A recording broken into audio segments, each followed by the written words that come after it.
Bueno, mis hermanos, en verdad, a veces hay cosas que son tan pequeñas, pero que al mismo tiempo son muy importantes.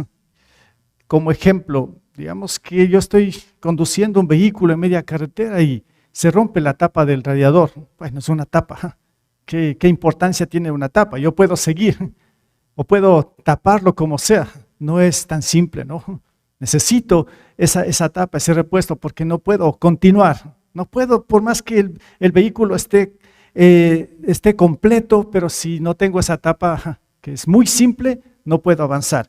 Pero ¿qué tal si tenemos una llave? Yo creo que de pronto usted en su bolsillo tiene una llave que ni $1 cuesta, ¿no? Pero ¿qué pasa cuando perdemos una llave? Si usted regresa a su casa, que dejó bien asegurada, y de pronto se le cae esa llave, usted no va a poder ingresar. ¿Cuán importante es ese aparatito pequeño que se llama llave, ¿no? O un artefacto, qué sé yo, se le quemó el fusible. ¿Qué es un fusible? No es nada. Pero si usted no tiene un repuesto, no puede usar ese aparato. Bueno, así son cosas que son tan pequeñas que a veces no pensamos todo el valor que tienen mientras no las requerimos. Cosas que parecen, como digo, insignificantes, pero que son muy importantes y de mucho, mucho valor. Tal vez no en el costo, pero que nos pueden salvar grandes cosas, como de entrar hoy a la casa por la llave. Bueno, menciono esto también porque, ¿verdad? Cuando vemos las cosas que Dios ha hecho, las cosas que Dios ha usado, claro que el Señor, miren, Él creó todas las cosas de la nada, Él ni siquiera usó algo. Él dijo, hágase esto y se hizo.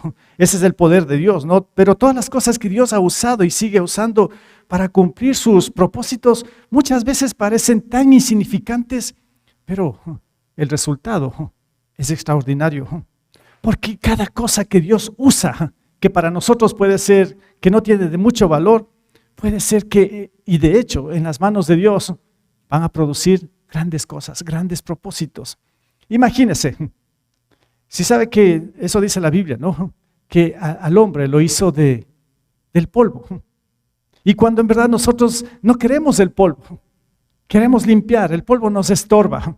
Pero fue eso que usó el Señor para hacer al hombre, del polvo. Hablando del polvo, ¿no? Vean qué pasa en una gran extensión de cultivo. Está lleno de polvo, todo es de tierra. Y si no hay el polvo, si no hay la tierra y solo hay piedras o rocas, imposible cultivar. Cuán importante es esto, ¿no? Lo que para nosotros nos estorba, tenemos que limpiar y quitar. No queremos polvo, claro, de hecho así es, ¿no? Pero estoy mostrando cómo Dios usa justamente estas cosas para cosas extraordinarias, como el ser humano, del polvo. Bueno, digo también esto, hermanos, porque hoy vamos a continuar con Éxodo 12 y nos vamos a encontrar con que Dios va a usar un elemento que va a ser extraordinario. Un elemento que parece tan insignificante, o que no tiene mucho valor, pero en las manos de Dios marca muchísimo. Vamos a ver qué es lo que hizo el Señor acá en Éxodo 12. Estamos con su pueblo, el pueblo de Israel que estaba bajo la esclavitud de Egipto por 400 años. Y Dios usó estas 10 plagas, pero para dar libertad. Pero habíamos aprendido la semana anterior que justamente Dios pudo haber hecho en la primera plaga sacarlos ya libres, pero el Señor puso 10 plagas para mostrar cosas más grandes también que nosotros hoy en día lo necesitamos.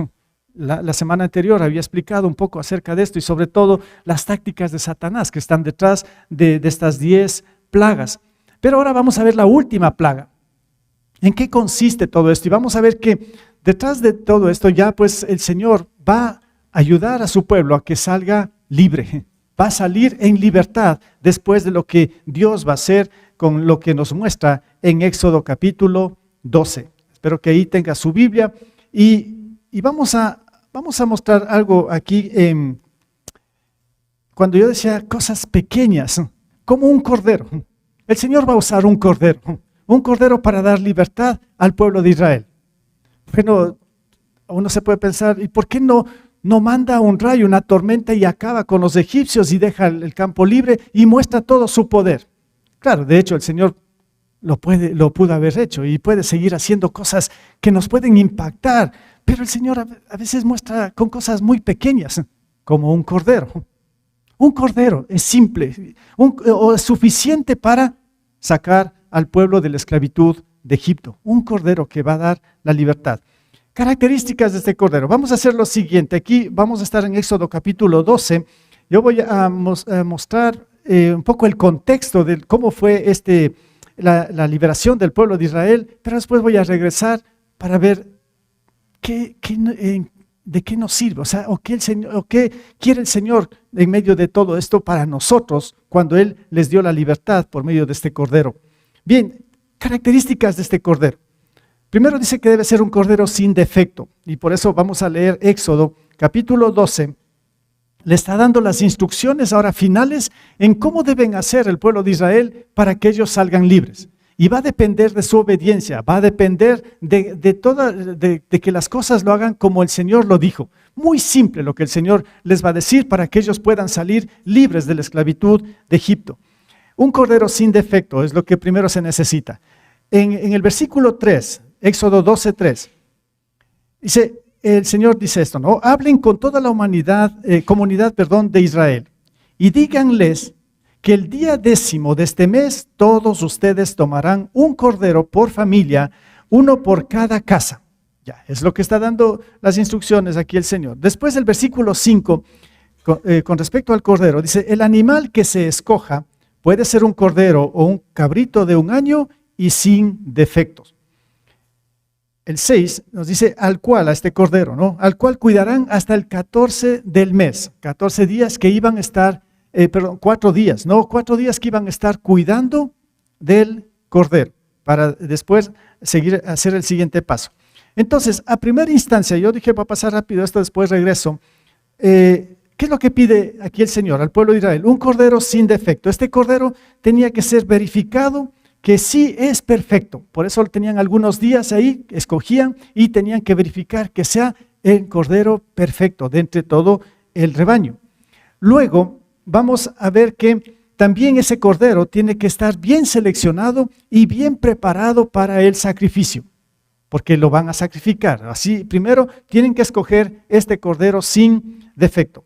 Entonces, en segundo lugar, este cordero que ya es seleccionado, este cordero sin defecto, tiene que ser sacrificado.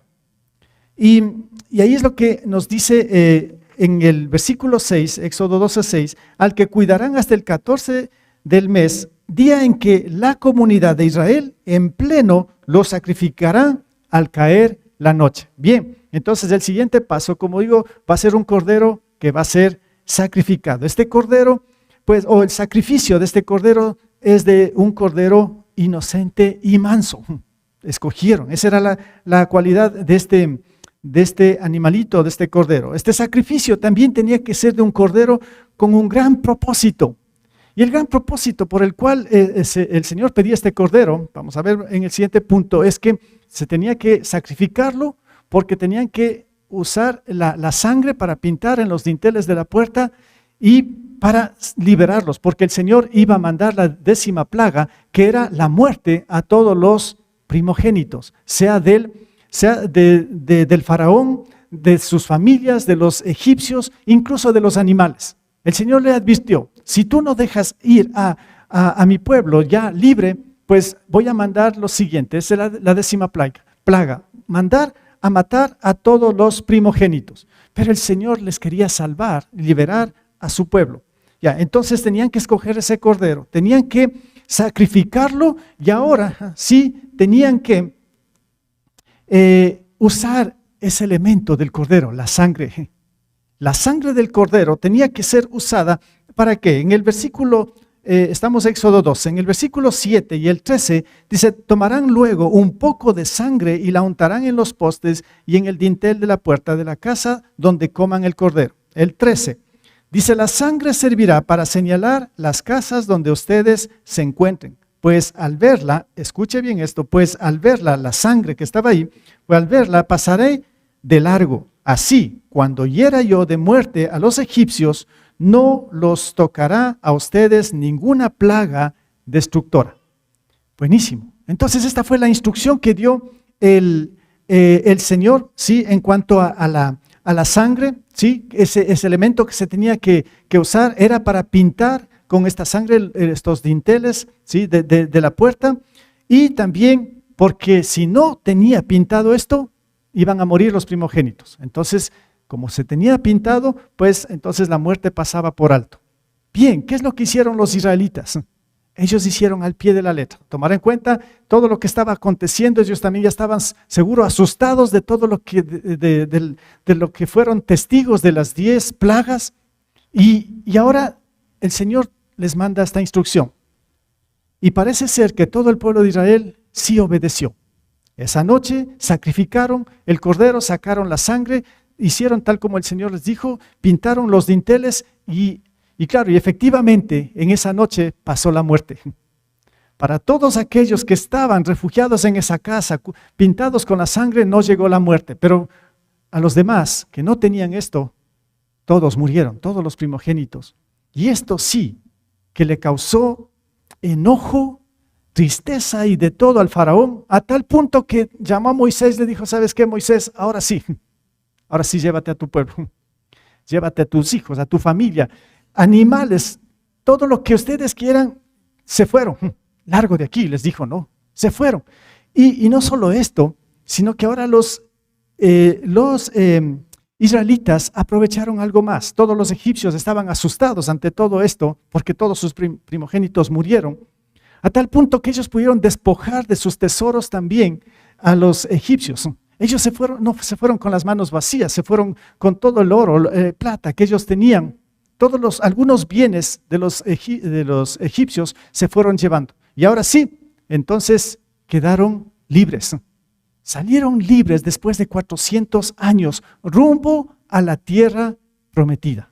Muy bien, espero que hasta ahí haya seguido. Esta es más o menos la historia, el contexto de Éxodo 12, o de todo el Éxodo mismo, de cómo el Señor los liberó después de 400 años de esclavitud. Pues bien, ahora, ¿qué para nosotros? ¿Qué marca esto? ¿Por qué el Señor hizo de esta manera? Y como dije antes, ¿por qué no pudo decir se fueron y ya, y los puso en la tierra prometida? El Señor usó la historia, usó muchos eventos y que los puso aquí en el Antiguo Testamento, porque también pensó en nosotros. Esto va a marcar lo más esencial y lo más importante en la vida de un pecador arrepentido. ¿Cómo es esto? Pues bien, yo regreso nuevamente al primer punto, pero ahora no voy a meterme con el pueblo de Israel, sino más bien voy a hablar de nosotros. ¿Por qué esto está en la Biblia? ¿Qué significa esto para nosotros? ¿Qué significa esto de la muerte del cordero, el sacrificio, la sangre? Tal vez usted ya tiene en mente, ya está imaginando o tal vez ya conoce lo que significa todo esto para nosotros. Pues bien, yo regreso al primer punto cuando hablé de un cordero que da libertad. Esto que muchas veces para nosotros o la humanidad en un cierto momento fue como insignificante. Muchas veces hemos escuchado hablar de Jesús y hemos sido en gran parte como indiferentes. Es que todo el mundo parece que conoce de las historias de Jesús, parece que todo el mundo cree en Jesús, pero como vamos a ver, a veces es una trampa también del enemigo, hacernos entender superficialmente y no de una forma profunda el significado de este cordero, que ahora no es un cordero cualquiera, es el Cordero de Dios. Es Dios mismo que vino hace 2000 años y que está representado aquí en Éxodo capítulo 12. Un dato quizá importante también, hay que entender que en el evento del Éxodo, cuando estamos viendo aquí la salida de Israel, de la esclavitud, faltaba como unos 1400 años antes de que venga Jesús. Vino Jesús y ahora han pasado 2000 años. Entonces el evento es más o menos unos 3400 años atrás de lo que sucedió esto que estamos leyendo ahora, que está muy vigente, muy actual para nuestras vidas también. ¿Cómo? Ahora sí, déjenme explicar esto de un cordero que da libertad, un cordero sin defecto. ¿Quién es ese cordero sin defecto? Es un cordero verificado que sí es perfecto. ¿Quién es? Se refiere al Señor Jesucristo. Es el cordero que nos muestra aquí sin un cordero perfecto, sin defecto. Y Y claro, Hebreos o el Nuevo Testamento nos va a mostrar, Hebreos 4:15 nos va a expresar o nos va a mostrar justamente esta condición del Cordero. ¿Qué nos dice Hebreos 4:15? Dice, porque no tenemos un sumo sacerdote incapaz de compadecerse de nuestras debilidades, sino uno que ha sido tentado en todo de la misma manera que nosotros. Y aquí está la clave, aunque sin pecado. ¿A quién se refiere? ¿Quién es ese sumo sacerdote? Es Jesús, es el Cordero de Dios. Es Jesús que viene a este mundo, es Jesús que es Dios hecho hombre, es Jesús mismo que llegó acá, el que no escatimó el ser igual a Dios, sino que se despojó de todo, se rebajó completamente de todo y se humilló hasta lo sumo y se hizo obediente y hasta la muerte de cruz. Se hizo siervo, vino acá. Quizá usted sí conoce la historia de Jesús. ¿Cómo es que se despoja? ¿Cómo es que viene hace 2000 años acá? Ese es el Cordero de Dios. Entonces es un Cordero, como dije, es un Cordero verificado que sí es perfecto. Bien, la Escritura nos muestra que Jesús fue el único hombre que llegó a este planeta de una forma perfecta, sin pecado, limpio completamente. Y claro, es un Cordero también seleccionado y preparado. Note que estoy tomando los mismos puntos que lo hice con el Cordero que usaron los israelitas, pero en este caso fue ese animalito. Ahora es el Cordero de Dios, un Cordero seleccionado y preparado. El Evangelio de Juan 1:29, cuando Juan el Bautista estaba bautizando, y ahí llega Jesús, y él mismo dice, aquí tienen al Cordero de Dios que quita el pecado del mundo. Era un Cordero entonces seleccionado y preparado.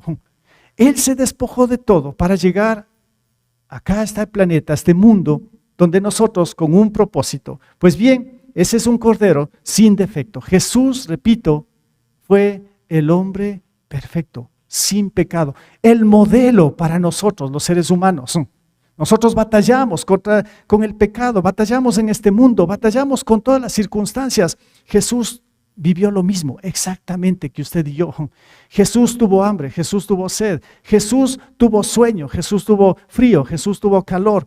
Jesús experimentó todas las cosas que usted y yo experimentamos en este mundo, con la única diferencia que Él fue perfecto.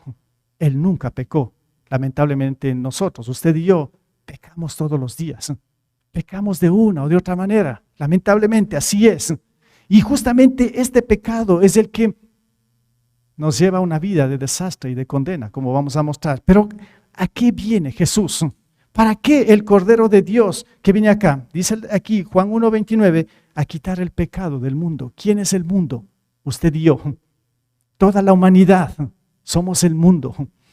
Y todos dicen que somos pecadores. Y Jesús viene acá, es ese Cordero que viene de Dios a quitar su pecado y mi pecado.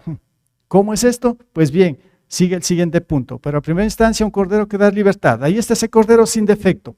¿Qué pasa con la segunda cosa aquí? Es un Cordero perfecto, pero un Cordero sacrificado. Tenía que llevarse a cabo un sacrificio con este Cordero. Bien, ya estamos viendo en el Antiguo Testamento, Éxodo nos muestra que en un tiempo va a venir ya no un Cordero, un animalito, sino un Cordero de parte de Dios que va a darnos libertad a toda la humanidad. Ya Éxodo lo está diciendo. Mucha profecía hay en el Antiguo Testamento, en este caso, cuando hablo del sacrificio de un Cordero inocente y manso, ya nos va a mencionar Isaías, el gran profeta ahí del Antiguo Testamento, 800 años antes de que venga Cristo a este mundo, ya el profeta lo va a anunciar de esta manera. Eso es lo que encontramos en Isaías 53:7 y todo el contexto, ¿no?, de este capítulo. Isaías va a decir con respecto al Cordero sacrificado, maltratado y humillado, ni siquiera abrió su boca, como cordero fue llevado al matadero, como oveja enmudeció ante su trasquilador, y ni siquiera abrió su boca. ¿De quién está hablando el profeta? De Jesús, del Cordero de Dios. Esto ya lo mencionó hace muchos años atrás. Y claro, los evangelios nos muestran que así fue, se cumplió la profecía que estaba escrito en cuanto al Mesías, al Salvador del mundo, al Cordero de Dios. Se cumplió. Los evangelios nos muestran esto. En el Evangelio de Mateo, capítulo 27, algunos versículos acá, del 27 mismo, dice: los soldados del gobernador llevaron a Jesús al palacio y reunieron a toda la tropa alrededor de él. Le quitaron la ropa y le pusieron un manto de color escarlata. Luego trenzaron una corona de espinas y se la colocaron en la cabeza. En la mano derecha le pusieron una caña. Arrodillándose delante de él, se burlaban diciendo: salve, rey de los judíos. Y le escupían y con la caña le golpeaban la cabeza. Después de burlarse de él, le quitaron el manto, le pusieron su propia ropa y se lo llevaron para crucificarlo. Salto al 35. Lo crucificaron y repartieron su ropa echando suertes. Ahí está el cordero sacrificado. Un sacrificio de un cordero inocente y manso. Un cordero que lo sacrificaron sin culpa. Pero la pregunta sería: ¿por qué entonces lo crucificaron? Aquí la respuesta: lo crucificaron por su culpa y mi culpa. Usted y yo somos los culpables de por qué le sacrificaron al cordero. ¿Para qué? ¿Por qué somos culpables? Podríamos cuestionarnos. ¿Por qué usted y yo somos culpables de que hayan sacrificado al Cordero de Dios? Porque usted y yo somos pecadores. Y Él murió cargando su culpa y mi culpa. El Señor hizo un sacrificio inmenso, inigualable, único y perfecto para que usted y yo, como vamos a ver más luego, podamos ser libres. Ya no de la esclavitud de los egipcios, sino libre de la esclavitud del pecado y tengamos vida eterna. Por eso ese sacrificio de un cordero inocente y manso, y aquí también vimos que era un sacrificio de un cordero con un gran propósito. Cuando regresamos a Éxodo, el propósito era que sacar la sangre de ese cordero, poner en los dinteles de la puerta para que la muerte no pase por ese lugar. El propósito era evidente, claro. Pero ¿qué pasa con nosotros ahora, con el sacrificio de un cordero que estamos viendo aquí en el Nuevo Testamento, que se refiere a Jesús? Sacrificio de un cordero con un gran propósito. ¿Cuál es el propósito? ¿Por qué el Cordero de Dios viene a este mundo a sacrificarse? Claro, ya dijimos, para quitar el pecado del mundo, pero yo quiero ir un poco más allá. Sacrificio de un cordero con un gran propósito. Usted conoce seguramente este versículo, o lo ha escuchado, lo sabe de memoria, Juan 3:16, pero yo quiero leer unos versículos más después del Juan 3:16, porque aquí está explicando de una forma tan simple, tan sencilla, tan evidente, tan clara, hermanos, que quien quiera puede entender. Yo decía en el primer culto: si yo traigo aquí a un niño muy pequeño y le explico este versículo, lo va a entender y va a saber qué hay que hacer. Si yo traigo a un adolescente y le explico esto, lo va a entender. A un joven más adulto, a nosotros más adultos, a cualquiera. Si lo leemos esto como voy a hacer en este momento, todos vamos a entender. Porque la palabra de Dios es clara, muy evidente, muy simple, yo podría decir, ¿no? Pero con un trasfondo impresionante, con un trasfondo divino, eterno. Pero el Señor lo puso aquí y desarrolló todos los eventos para que nosotros lo entendiéramos y lo retuviéramos en nuestros corazones, porque es para nuestro bien, porque es para nuestra libertad, porque es para nuestra salvación, porque es para la vida eterna. Entonces, ahora lo leo. Dice: porque tanto amó Dios al mundo. En primer lugar, ahí está el amor infinito de Dios hacia nosotros. No es como nosotros pensamos en cuanto al amor de Dios. Porque decimos: es que Dios no me ama, es que Dios no es amor, porque no hace las cosas como yo quiero. Cuidado.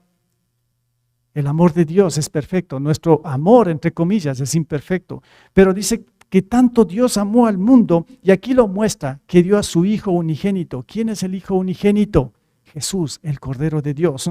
Lo entregó, lo sacrificó. Y aquí el propósito. ¿Para qué? Para que todo el que cree en Él no se pierda, sino que tenga vida eterna. Para que ninguno se muera como los egipcios. Si no tenía esa sangre ahí, la muerte pasaba y los exterminaba. Fue necesario esa sangre para que la muerte pase de largo. Entonces es esto, ¿no? Para que todo el que cree en Él, la sangre, vamos a ver después, tenga en su corazón, no se pierda, sino que tenga vida eterna. Ahora el versículo 17 dice, Dios no envió a su Hijo, ese es el Cordero, ¿no? Dios dice, no envió a su Hijo al mundo para condenar al mundo.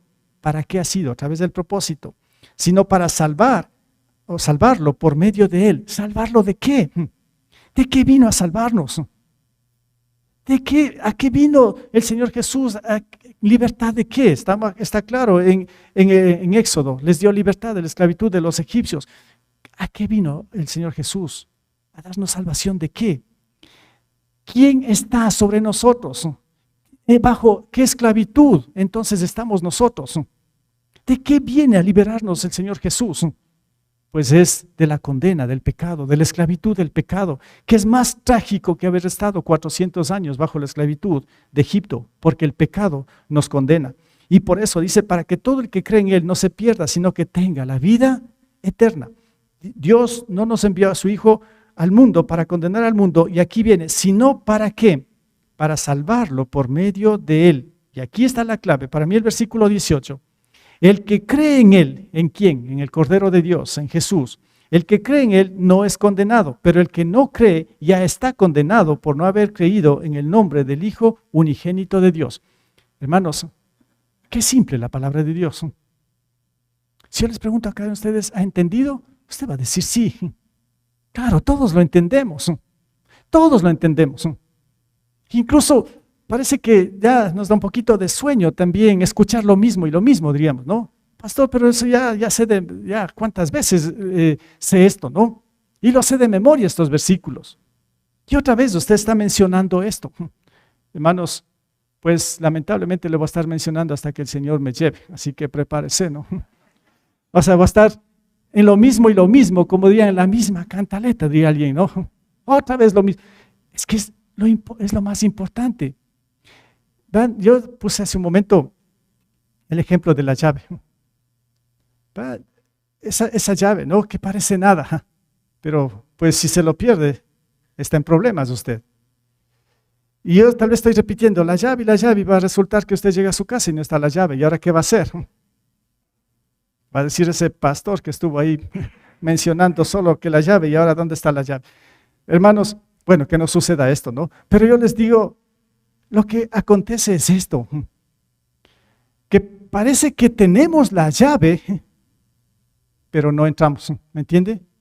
Parece que todavía estamos afuera, en el mundo. Si yo estoy insistiendo aquí, tal vez para algunos de ustedes, use la llave, no permita que usted se quede afuera, en la intemperie, de pronto con un sol tremendo como está haciendo, de pronto lluvias, lo que sea, y usted tiene la llave a la mano y no la usa. No sé si me está captando. Yo le dije al comienzo, el Señor nos pone cosas que parecen tan insignificantes, cosas tan pequeñas, pero que tienen mucho valor. Si yo estoy predicando otra vez esto, porque para mí esto es lo de entre toda la Biblia, esto es lo de más valor, el Evangelio de Cristo. Porque les digo, sin esto en mi corazón, yo puedo estar escuchando cada domingo la palabra del Señor, puedo estar escuchando temas y temas quizá interesantes, temas impresionantes que me pueden impactar a mi vida, pero van a ser superficiales, porque me falta la esencia, me falta esto, me falta tener a Jesús, al Cordero de Dios en mi corazón. Es la llave que Dios puso para abrir un nuevo camino, el camino hacia la verdad, el camino hacia la vida eterna, que se llama Jesucristo. Entonces, por eso aquí nos dice, el que cree en Él no es condenado, pero el que no cree ya está condenado por no haber creído en el nombre del Hijo unigénito de Dios. Este era el segundo punto, un cordero sacrificado. De hecho, lo sacrificaron a Jesús. Pero, ¿qué pasó con el tercer punto que les dije antes? ¿Qué sacaron del cordero? La sangre, no solo lo sacrificaron. Entonces, pues la sangre del cordero era el elemento que necesitaron los israelitas para salir de la esclavitud de Egipto. Pues bien, es ahora la sangre del Cordero de Dios es la que usted y yo necesitamos para pintar los dinteles de la puerta de nuestras casas, para que nos venga la buena suerte, para que nos vaya bien en todo y que todos nos quieran y que no me pase nunca nada. ¿Para eso será la sangre del Cordero? Pues la sangre del Cordero, como vamos a ver, para la salvación que usted necesita de la condena, porque todos somos pecadores y estamos destituidos de la gloria de Dios. Entonces la sangre del Cordero, y aquí usamos los mismos puntos, ahí dice que pintaron con la sangre del Cordero los dinteles de la puerta, pero yo hice énfasis en el versículo 18 de Juan 3. Dice, el que cree ya no es condenado, pero el que no cree ya está condenado por no haber creído en el Hijo de Dios. Pues bien, muy simple, la pregunta aquí es, ¿cree o no cree? Usted me va a decir, cuando yo digo, ellos pintaron con la sangre del Cordero las puertas, parece que todos lo hicieron.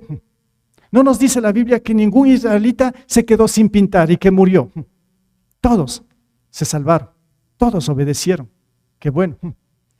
Ahora, nos está diciendo el Nuevo Testamento, los Evangelios, nos está mostrando lo que hizo Jesús.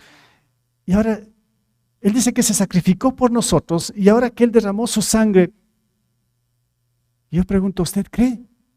¿Usted cree que Jesús murió por usted? ¿Usted cree que tiene vida eterna a través de Cristo? Bien, gracias a Dios. Vean, yo puedo preguntar uno por uno. Quizá si tuviera el tiempo, ¿no? Me iría ahí preguntando, ¿no? Con Mari, Joana, Javier, podría decir, empieza a preguntar, sí, uno por uno, ¿no? Empiezo a preguntar, ¿creen en Jesús? ¿Qué van a responder? ¿Qué me responderían? Sí, ¿no es cierto? Sí. ¿Y todos? Sí. Ya. Después de que yo pregunto a todos ustedes, digo, ¿me esperan unos minutitos? Me voy a parar en la calle, no, mejor en la otra donde pasa más gente. Aquí no veo hasta ahora que pasa uno, ¿no? Mejor me voy a la otra calle donde pasa más gente y voy a preguntarles rápidamente.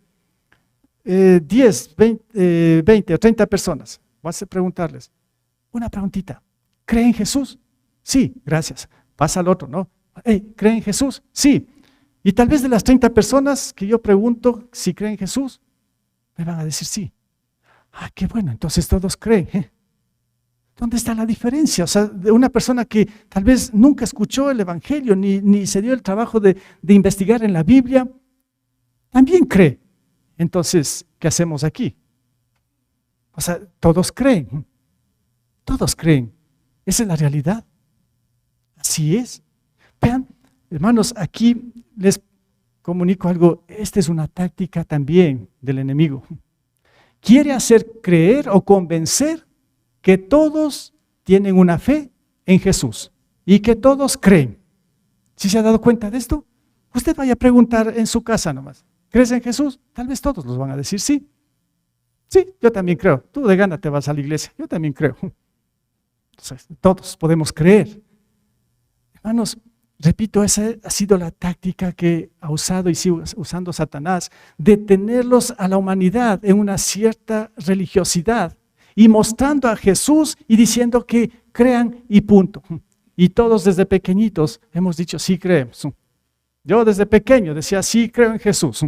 Creo en Jesús y estaba emocionado y claro, pero yo nunca me explicaron de esta manera, solo me dijeron que había un Jesús que murió y que bueno, primero me enseñaron de un Jesús que nació y hay que celebrar la Navidad.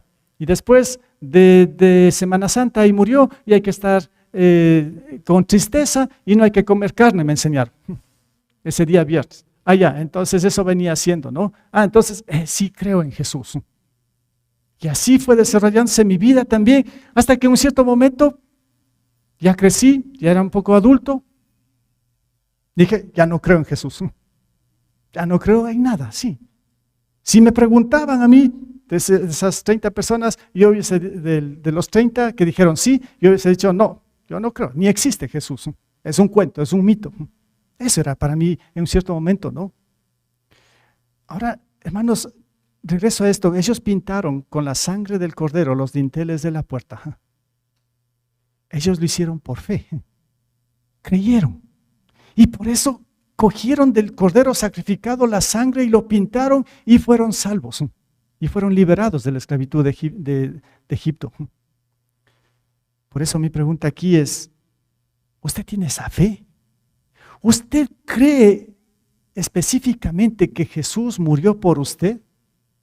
¿Que el sacrificio que se hizo hace 2000 años en la cruz Fue ese sacrificio para que usted al creer sea liberado de la esclavitud del pecado, de la condena y tenga vida eterna. ¿Usted lo cree? 100%. Esa es su fe. Y la fe, ¿saben qué? Está acompañada de arrepentimiento. Usted en un cierto momento se arrepintió, reconoció que en verdad usted era culpable de la muerte de Jesús, porque por su pecado Jesús murió y que tenía que arrepentirse, pedir perdón al Señor y reconocer a Él como el único camino, verdad y la vida que nos lleva hacia el Padre. Y hoy vive con ese gozo, con esa gratitud. ¿Usted ya lo hizo? ¿Usted es una de estas personas? ¿O de pronto es de las personas que dicen, sí creo, solo creo, pero no lo está viviendo? Es que, hermanos, aquí, en esta parte para mí es importante. Cuando hablo de la sangre, para mí es la fe que tiene que estar marcada en mi corazón, porque esa es la garantía, la certeza de que le pertenezco a Dios. Si bien es cierto, no se puede ver la sangre del Cordero de Dios en nuestras vidas como creyentes, pero sí la fe nos da la certeza de que somos nuevas criaturas, de que mi corazón, su corazón como creyente es regenerado, es nuevo, es diferente. Y cuando hablo de la fe, mire, primero el apóstol Pablo, él decía, esta fe es la que nos salva, esta fe es la que nos justifica, esta fe es la que nos hace hijos de Dios, esta fe es la que nos garantiza la vida eterna. La fe en Jesús, en el sacrificio que Él hizo. Y claro, viene Santiago, después la carta ahí en el Nuevo Testamento, dice, muy bien Pablo, correcto, teológicamente eso es. Sin esa fe, nadie es justificado, nadie va a tener vida eterna. Por más que diga que sí tiene fe, pero si no es genuina, pues imposible ser salvo. Viene Santiago y dice, muy bien Pablo, ahora yo quiero mostrar un poco más allá de lo que tú estás enseñando. La fe verdadera, la fe auténtica que salva, es la que viene acompañada por obras. Porque Santiago dice, la fe sin obras es muerta. Y cuidado, aquí, cuidado, no se equivoque, no estoy diciendo que por buenas obras es salvo. Las obras no salvan. Más bien la fe auténtica es la que nos salva, pero esa fe es la que va a dar certeza, garantía de lo que yo soy a través de las obras que yo hago.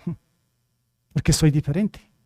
Porque ya mi corazón está regenerado, tengo una nueva mente y un nuevo corazón que Cristo me ha transformado porque me hizo su hijo a través de la fe. No sé si me captó esto.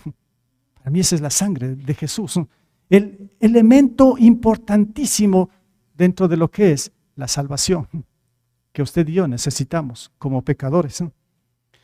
Entonces aquí, cuando ya está la fe, entonces pues pasa por alto la muerte. Ya no vamos a experimentar una segunda muerte o la muerte espiritual. Vamos a experimentar la muerte física. Usted y yo un día vamos a morir, vamos a partir de ese planeta. Pero el alma, nuestro ser, no va a experimentar muerte espiritual. Más bien pasamos de muerte a la vida eterna. Si no tenemos a Cristo en nuestro corazón, vamos a experimentar la segunda muerte, como dice Apocalipsis, y esa segunda muerte es destrucción y condena y separación eterna del Dios vivo y eterno. Entonces, pues, bien, a través de la fe en Jesús, fe auténtica, pasa por alto la muerte. Pasamos de muerte a vida, la vida eterna que el Señor nos ofrece. Entonces, aquí el Nuevo Testamento está lleno de versículos, pasajes que nos pueden hacer entender más y más todo lo que estoy mencionando. El caso de Efesios, capítulo 2. Para mí es clarísimo lo que dice Pablo aquí con lo que estoy mencionando. Ahora, no son mis palabras, es la palabra. Efesios 2, 4 al 5 nos dice, pero Dios, que es rico en misericordia, por su gran amor por nosotros, ¿qué hizo? ¿Qué hizo? Nos dio vida. Claro, nos dio vida porque estábamos muertos, ¿no? Nos dio vida ¿con quién? Con Cristo, aun cuando estábamos, ¿qué? Muertos en pecados. ¿Está claro o no? Clarísimo.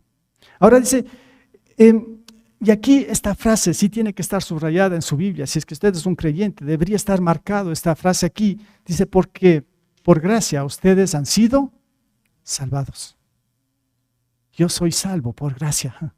El Señor un día me mostró mi ignorancia, mi torpeza, puedo decir así, cuando yo decía, no existe Dios. yo no creo en Jesús. Y el Señor me seguía amando. Decía, hey, torpe. Tal vez me dijo una y otra vez, ¿no? ¿Hasta cuándo? Y me muestra un día por su gracia, porque aquí dice, porque Dios es rico en misericordia. Él me mostró de que yo estaba perdido, de que estaba condenado por ser pecador. No solamente por no creer, por decir que no existe, por mi naturaleza pecaminosa. Porque desde el vientre de mi madre ya estaba separado de la gloria de Dios por ser pecador. Pero por la gracia de Dios he sido salvo. Porque Dios es bueno. Porque Dios nos ama. Y Dios le ama de la misma manera a usted. Eso nos muestra Pablo y muchos textos más. Pero el apóstol Pedro, ¿qué dice con respecto a esto de pasar por alto la muerte?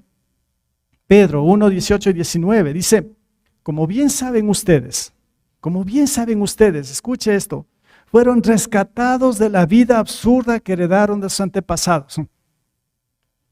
Si usted y yo ahora somos cristianos, hay que tomar en cuenta que hemos estado en una vida absurda, una vida de pecado, una vida oscura, una vida llena o contaminada por la perdición de este mundo. Y ahí hemos estado. Y todavía están muchos. Todos están sumergidos ahí, todos que están afuera, los que son indiferentes a Jesús. Muchos están sumergidos en la más densa oscuridad, siendo engañados por Satanás, pensando que sí tienen a Jesús. Otros dicen, no me importa, yo ya vida, dicen aquí. Punto. Esa es la ignorancia más fatal que podemos escuchar. Yo fui uno de esos, yo ya vida. Entonces empecé a hacer lo que yo quería. Hay que disfrutar de la vida. Pero ¿cómo se disfrutaba de la vida? Bien atados a esas cadenas que se llama pecado, ¿no? Mientras más pecado, más deleite. Y uno ciego no se daba cuenta que esas cadenas le estaban hundiendo más y más, haciendo tocar fondo, y no solo tocando fondo, sino que llevándole más lejos de la salvación, acercándole a la condena, a la sentencia que uno se tiene como pecador. Y aquí dice, como bien saben, ustedes fueron, claro, rescatados de esa vida absurda que heredaron de sus antepasados. Y esto es lo que viene. Qué grandioso. El precio de su rescate, mi rescate, no se pagó con cosas perecederas como el oro o la plata, porque no alcanza. Todas las riquezas de este mundo no alcanza para que usted sea salvo de lo que estamos hablando, porque lo único que alcanza viene aquí en el versículo 19. Dice, sino con qué, con la preciosa sangre de Cristo. ¿Cómo qué? Como de un cordero sin mancha y sin defecto. ¿Sí se acuerda de ese cordero allá de Éxodo? Ha sido el cordero de Dios, ha sido Jesús.